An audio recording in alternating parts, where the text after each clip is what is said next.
बिस्मिल्लाहिर्रहमानिर्रहीम। अस्सलाम वालेकुम वरहमतुल्लाहि वबरकातुहू। सबसे पहले F5 प्रेस करते हैं अपनी एप्लीकेशन को रन करने के लिए। बिस्मिल्लाहिर्रहमानिर्रहीम। Online application for new PTCL internet connection is the title of my application. I am student of virtual university of Pakistan. My name is Hafiz Mohammad Umar Hayat and my supervisor name is Ma'am Komal Khabar Sahiba. Something about my project. Online application for new PTCL internet connection is the title of my application. It is a web application which facilitates two types of users. Number one is admin and other is user. Admin जो है वो हमारी application में basic major role अदा करेंगे और admin जो है हमारी एप्लीकेशन को इस्तेमाल करते हुए लॉगिन कर सकते हैं अपनी स्पेशल कोऑर्डिनलिटीज़ के थ्रू, क्रीडेंशियल्स के थ्रू, और लॉग आउट करेंगे। इसके अलावा एडमिन जो है वो यूज़र की क्लाइंट की रजिस्ट्रेशन रिक्वेस्ट जो है वो उनको एक्सेप्ट और रिजेक्ट कर सकते हैं।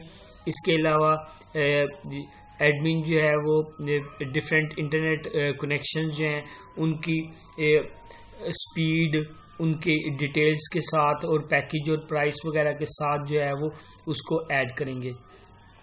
इसके अलावा उनको वो एडिट, अपडेट, डिलीट भी कर सकते हैं। इसके अलावा जो है वो एडमिन का जो है वो बिल भी जनरेट कर सकते हैं और उसके मुताबिक बाद में रिपोर्ट्स भी जनरेट कर सकते हैं। जबकि कस्टमर जो है यानी क्लाइंट जो है वो हमारी एप्लीकेशन को इस्तेमाल करते हुए अपनी मंथली रिपोर्ट जनरेट कर वो मंथली बिल देख सकते हैं। इसके अलावा डिफरेंट पैकेजेस सिलेक्ट कर सकते हैं और पैकेज सिलेक्ट करने के बाद जो है वो उसके ऊपर जो है क्या कहते हैं पेमेंट करके तो वो जो है वाउचर अपलोड कर सकते हैं। पेमेंट के लिए वो ऑनलाइन बैंकिंग के थ्रू भी कर सकते हैं और जो है वो फिज़िकल जाके भी बैंक में पे कर सकते हैं। उसके बाद जो है वो उसको अपलोड करेंगे वाउचर को, और इसके अलावा अपनी हिस्ट्री भी चेक कर सकते हैं और अगर कनेक्शन चेंज करना है उसकी रिक्वेस्ट वगैरह भी कर सकते हैं। वीयू प्रोसेस मॉडल जो है ये हमें वीयू ने कहा था कि आपने अप्लाई करना है। ये जो मॉडल है ये स्पाइरल मॉडल और वाटरफॉल मॉडल का कम्बिनेशन है। स्पाइरल मॉडल जो है ये जो है रिस्क एनालिसिस करता है, जबकि जो है वाटरफॉल मॉडल हमारा डॉक्यूमेंट ड्रिवन है और स्टेज बाय स्टेज जो है वो काम करते हैं। जैसे पहले स्टेज में हमने SRS में हमने रिक्वायरमेंट गैदरिंग की थी, उसका एनालिसिस किया था, जबकि दूसरे डॉक्यूमेंट में यानी डिज़ाइन डॉक्यूमेंट में हमने डिज़ाइनिंग की थी। उसके बाद हमने कोडिंग की, फिर उसको टेस्ट किया और उसके बाद नेक्स्ट स्टेज जो है वो एक्सेप्टेंस की आई। ठीक है, इसके दौरान जो है इंटरनली जो वर्क करते रहे, रिस्क एनालिसिस, डेवलपमेंट और प्लानिंग वगैरह, ये जो है ये हमारी स्पाइरल मॉडल के थ्रू हो रही है। इस मॉडल में सबसे बड़ा ड्रॉबैक वो ये है कि ये क्लाइंट में सबसे एंड में पहुंचती है, यानी कि जो इसको रियल टाइम में यूज़ करना है उसके पास ये एंड में पहुंचेगी। तो अगर वो उसकी रिक्वायरमेंट के मुताबिक नहीं हुई तो वो प्रोडक्ट हमारी फेल भी हो सकती है। दैट्स वाई हमें जो है वो इसकी ज़रूरत पड़ेगी कि जो है ना हमें जो है वो step by step continuously client के साथ इसकी डिस्कशन होनी चाहिए, लेकिन ऐसा इस फेज प्रोसेस में मॉडल में नहीं होता। Use case diagram is most important diagram in our application. इसमें आप देख लें कि हमारे पास ये जो आपको बॉक्स नज़र आ रहा है ये हमारी एप्लीकेशन बाउंड्री है और इसके बाहर दो हमारे स्टेक होल्डर्स हैं, एक जो है वो एडमिन है और दूसरा क्लाइंट है। स्टेक होल्डर जो हमारी एप्लीकेशन को इस्तेमाल करेंगे, आप ये देख सकते हैं कि एडमिन हमारी एप्लीकेशन को यूज़ करते हुए लॉगिन कर सकते हैं, मैनेज क्लाइंट रिक्वेस्ट कर सकते हैं, मैनेज इंटरनेट पैकेज कर सकते हैं। ये सारे काम जो हैं ये हमारे पास एडमिन करेंगे। ये जो है ये हमारे पास जो ओवल में नज़र आ रहा है सिंबल, ये आपके यूज़ केसेस हैं। ठीक है, और यूज़ केसेस के अंदर कुछ यूज़ केसेस हैं जैसे ये इंक्लूड हो रहा है, ये एक्सक्लूड हो रहा है, यानी कि इनमें से एक्सेप्ट और रिजेक्ट इन दोनों में से एक उसने काम करना है। ऐड, व्यू, डिलीट, अपडेट, ये जो है इनमें से वो काम कर सकते हैं। तो इस यूज़ केस के अंदर ये सारे यूज़ केसेस एडिड हैं। अच्छा जी, उसके बाद जो है क्लाइंट जो है वो हमारी एप्लीकेशन को यूज़ करके क्या काम कर सकता है, क्लाइंट हमारी एप्लीकेशन को इस्तेमाल करके रजिस्ट्रेशन करवा सकते हैं, व्यू ऑल पैकेजेस देख सकता है, सर्च कर सकता है अपनी मर्जी के मुताबिक, कोई पैकेज पसंद करना चाहता है, उसकी डिटेल देखना चाहता है तो वो देख सकता है। उसके अलावा वो अपनी जो है वो वाउचर अपलोड कर देगा और जो है वो अपनी हिस्ट्री वगैरह चेक कर सकता है। ये काम जो है ये हमारा क्लाइंट करेगा। बिजनेस रूल्स कैटलॉग जो हमने अभी फंक्शनल रिक्वायरमेंट्स बताई हैं वही हमारी बिजनेस रूल्स हैं कि हमारा क्लाइंट और ये काम करेगा और हमारा एडमिन ये काम करेगा। ये जो रिस्पॉन्सिबिलिटीज़ हैं जो हमारी फंक्शनैलिटीज़ हैं जो हमारे एप्लीकेशन ने परफॉर्म करनी है वो जो है वो आपके बिजनेस रूल्स हैं कि वो ये चीज़ें जो है या ये फैसिलिटीज़ जो है वो क्लाइंट को और एडमिन को प्रोवाइड कर रहे हैं। आर्किटेक्चरल डिज़ाइन डायग्राम जो है ये बता रही है कि हमने किस तरह से इनका आर्किटेक्चर डिज़ाइन किया और इसमें क्या क्या चीज़ें हैं। ठीक है, हम 3 लेयर आर्किटेक्चर को इस्तेमाल करें, इसी को फॉलो करें। जैम्प सर्वर जो है, जैम्प सर्वर के अंदर जो है वो हमने अपनी डाटा लेयर बनाई और वहीं पे हमारी बिजनेस लेयर है C#, और उसी सर्वर के अंदर जो है हमने जो है वो क्या कहते हैं अपने एप्लीकेशन का इंटरफेस भी बनाया। यानी कि ये जो सर्वर है ना यही हमारे जैम्प जो है ये हमारे एज ए सर्वर के तौर पे काम कर रहा है, और एप्लीकेशन लेयर जो यूज़र है ना, यूज़र को फ्रंट एंड नज़र आ रहा होता है। ठीक है, जो एप्लीकेशन लेयर है उसी से वो रिक्वेस्ट करता है, उसी पर वो रिस्पॉन्ड करता है। ठीक है, जैम्प सर्वर ने इन तीनों चीज़ों को आपस में इंटीग्रेट भी करवा रहे हैं, सिक्योरिटी भी रख रहा है और कम्युनिकेट भी करवा रहे हैं। ठीक है, तो इसलिए जो है हमने जो जैम्प सर्वर है उसका एक फोल्डर है htdoc, उसके अंदर अपनी सारी चीज़ें रखी हुई हैं। इंटरफेस भी रखा है यानी कि एप्लीकेशन लेयर रखी है जिसमें HTML CSS है, बिजनेस लेयर है जिसमें PHP है जो हम काम करें बैकएंड, और डाटा लेयर है हमारी डाटाबेस जो MySQL है। तो ये हम तीनों लेयर्स पे काम करें, लेकिन यूज़र को सिर्फ नज़र आता है फ्रंट एंड। प्रोजेक्ट शेड्यूल है, प्रोजेक्ट शेड्यूल जो है ये चेंज हो गया अभी, तो इसलिए मैं इस पे बात नहीं कर अभी। सीक्वेंस डायग्राम, सीक्वेंस डायग्राम जो है ये सीक्वेंस डायग्राम में जो है आप देख सकते हैं कि ये जो है ना ये एक यूज़ केस जो है ना वो टाइम के लिहाज से किस तरह से हम इम्प्लीमेंट करते हैं उसको सीक्वेंस डायग्राम कहते हैं। ठीक है, और उसमें कितने ऑब्जेक्ट्स जो हैं वो इंटरेक्ट करते हैं। जैसे आप देख सकते हैं हमारी एप्लीकेशन में एक ऑब्जेक्ट है यूज़र का और दूसरा ऑब्जेक्ट है हमारी GUI जो फ्रंट एंड है, इंटरफेस है, और तीसरा ऑब्जेक्ट है डेटाबेस। ठीक है, इस फ्रंट एंड के अंदर ही जो है वो बैक एंड भी है। ठीक है, तो कस्टमर जो है हमारी एप्लीकेशन का इंटरफेस जो है ना वो GUI है। ठीक है, एक्चुअली ऐसा है कि ये हमारी एप्लीकेशन है। ठीक है, यूज़र को सिर्फ ये एप्लीकेशन नज़र आ रही है, लेकिन उसके अंदर जो है वो बिजनेस लेयर भी है और बिजनेस लेयर के बाद डाटा लेयर भी है, लेकिन डाटा लेयर को मैंने अलग दिखाया है। इंटरफेस के साथ ही जो है वो हमारी बिजनेस लॉजिक्स भी अटैच हैं।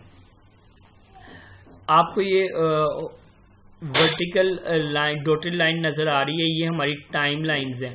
टाइम लाइन है कि ये टाइम हमारा स्टार्ट हो रहा है, ये एक्टिविटी बार है। ठीक है, या प्रोसेस बार आप इसे कह लें, या प्रोग्रेस बार कह लें, या एक्टिव बार कह लें। ये यूज़र सबसे पहले आया, यूज़र ने आके जो है वो ओपन GUI को ओपन करने के लिए रिक्वेस्ट की पेज पे, और पेज पे जो है उसने ओपन किया और उसके बाद चूज़ टाइप की और व्यू ऑल पे क्लिक किया, तो यहाँ से वो रिक्वेस्ट गई डेटाबेस में और वहाँ से सारा डाटा दिखा के लिस्ट ऑफ ऑल कनेक्शंस जो है ना अवेलेबल कनेक्शन वो शो हो जाएंगे। ठीक है, ये जो है एक ऑब्जेक्ट दूसरे ऑब्जेक्ट से जो यहाँ पर रिक्वेस्ट सेंड कर रहा है ये इन द वे ऑफ कह लें आप क्या होता है मैसेजेस होता है। ठीक है, ये मैसेज फंक्शन की सूरत में है। ये देखें ओपन GUI, ये इसके बाद पैरेंथेसिस लगे हैं, इसका मतलब ये फंक्शन है। ठीक है, और जब रिस्पॉन्स होता है उसका तो वो जो है वो डॉटेड लाइन में होता है। ये हमारे पास सिंक्रोनिस मैसेज है। सिंक्रोनिस मैसेज एक ऑब्जेक्ट ने दूसरे ऑब्जेक्ट से रिक्वेस्ट की और दूसरे ऑब्जेक्ट ने उसको रिस्पॉन्स कर दिया। अगर एसिंक्रोनस होता तो वो एक साइड पे ही होता। ठीक है, तो यहाँ पर भी ये अभी रिक्वेस्ट सेंड करा, ये उसका रिस्पॉन्स यहाँ पर उसने दिया, इसलिए ये भी सिंक्रोनस मैसेज है।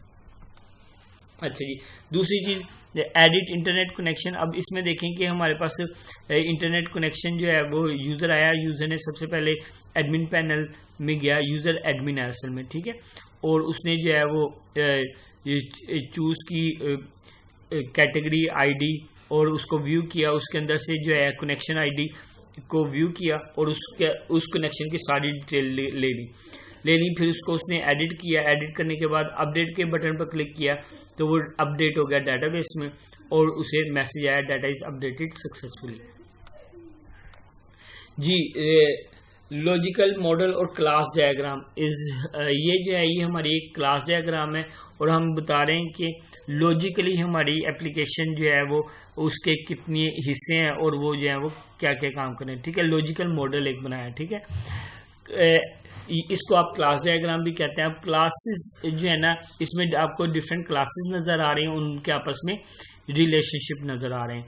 According to object oriented programming, जब क्लासेस के आपस में रिलेशनशिप शो किए जाते हैं, इसको एसोसिएशन कहते हैं, ठीक है। और प्रोग्रामिंग में एसोसिएशन जो है वो दो तरीकों से होती है, एक क्लास एसोसिएशन होती है और एक ऑब्जेक्ट एसोसिएशन होती है। Class association is only implemented in term of inheritance.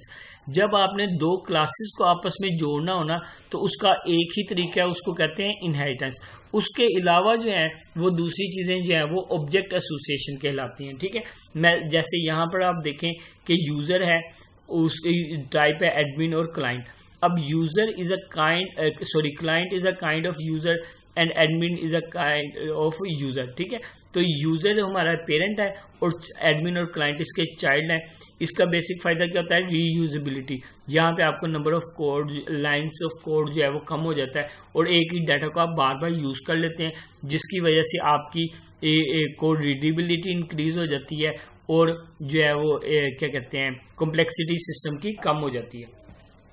अच्छा, ये थी इनहेरिटेंस मैंने बताई। उसके अलावा दूसरी एसोसिएशन, बाकी सारी एसोसिएशन जिनका जिक्र मैं करूंगा वो सारी एसोसिएशन ऑब्जेक्ट एसोसिएशन होती हैं। क्लास एसोसिएशन इनहेरिटेंस की सूरत में होती है, बाकी एसोसिएशन ऑब्जेक्ट एसोसिएशन कहलाती हैं। ऑब्जेक्ट एसोसिएशन में तीन किस्में हैं बेसिकली आगे। एक है सिंपल एसोसिएशन, दूसरी है सिंपल एसोसिएशन, दूसरी है एग्रीगेशन और तीसरी है कंपोजिशन, ठीक है। सिंपल एसोसिएशन में एक ऑब्जेक्ट दूसरे ऑब्जेक्ट की फैसिलिटी चीज़ों को फैसिलिटेट कर रहा होता है, उनसे चीज़ें ले रहा होता है, सर्विसेज यूज़ कर रहा होता है, ठीक है। जैसे यहाँ पर जो है वो एडमिन जो है वो कनेक्शंस को ऐड कर सकता है, मैनेज अपडेट डिलीट कर सकता है, लेकिन यहाँ पे एडमिन भी अलग से एग्जिस्ट कर रहा है, कनेक्शन भी अलग से एग्जिस्ट कर रहा है। इसका मतलब ये कोई जो है ना वो स्ट्रॉन्ग रिलेशनशिप नहीं है, सिंपल एसोसिएशन है, ठीक है। जबकि दूसरे एसोसिएशन उसको कहते हैं कंपोजिशन, एग्रीगेशन और कंपोजिशन। एग्रीगेशन की बात हम कर लेते हैं पहले। एग्रीगेशन में यह है कि एक ऑब्जेक्ट जो है वो दूसरे ऑब्जेक्ट के साथ काम करता है मिलके, लेकिन उसका कोई पार्ट नहीं होता, मजबूत पार्ट नहीं होता। मिसाल के तौर पे आप कहते हैं कि एक रूम है, उस रूम के अंदर डिफरेंट चेयर्स पड़ी हुई हैं, आप एक चेयर को हटा देते हैं तो वो चेयर्स भी अवेलेबल रहेगी, रूम भी अवेलेबल रहेगा। तो ये जो है ना ये कंटेनर और कंटेंट आइटम का रिलेशनशिप है। इसमें एक ऑब्जेक्ट दूसरे ऑब्जेक्ट को यूज करके उसे रिटर्न कर देता है, ठीक है। और तीसरी चीज जो है वो हमारे पास है कंपोजिशन। कंपोजिशन जो है ये यहाँ पर मैंने यूज किया है फील्ड डायमंड साइन जो है ना, ये कंपोजिट रिलेशनशिप को शो करता है। इसमें एक ऑब्जेक्ट दूसरे ऑब्जेक्ट का या दूसरी क्लास का हिस्सा बन जाता है, उसके बगैर जिंदा नहीं रह सकता। मिसाल के तौर पे आपने पढ़ा है कि प्रोग्रामिंग में हर चीज एक ऑब्जेक्ट है। आपने चाय बनानी है तो आप शुगर डालते हैं, पानी डालते हैं और टी बैग डालते हैं और हीट अप कर देते हैं, तो वो सारी चीजें अलग अलग थी। लेकिन जब आपने उसकी चाय बनाई तो फिर आप उनको अलग नहीं कर सकते, वो उसके अंदर ही समा गई, वो ये होल पार्ट हो गया। बॉडी है, बॉडी के अंदर वो सारी चीजें समा गई, अब वो वापस नहीं आ सकती, ठीक है। तो ये कंपोजिशन का रिलेशनशिप है। जैसे यहाँ पर आप देख लें, ये प्राइवेट क्लास का अंदर जो अगर आप प्राइवेट किसी चीज को यूज करते हैं ना, किसी क्लास का object as a private member use करेंगे, तो फिर वो जो है ना वो हमारा कंपोजिट का रिलेशनशिप हो जाएगा। यहाँ पे ये देखें, ये यूजर है, यहाँ पे ये यूजर आईडी जो है ना, ये इसका कंप्लेंट आईडी यानी कि जिसने कंप्लेन की है उसका आईडी, ठीक है।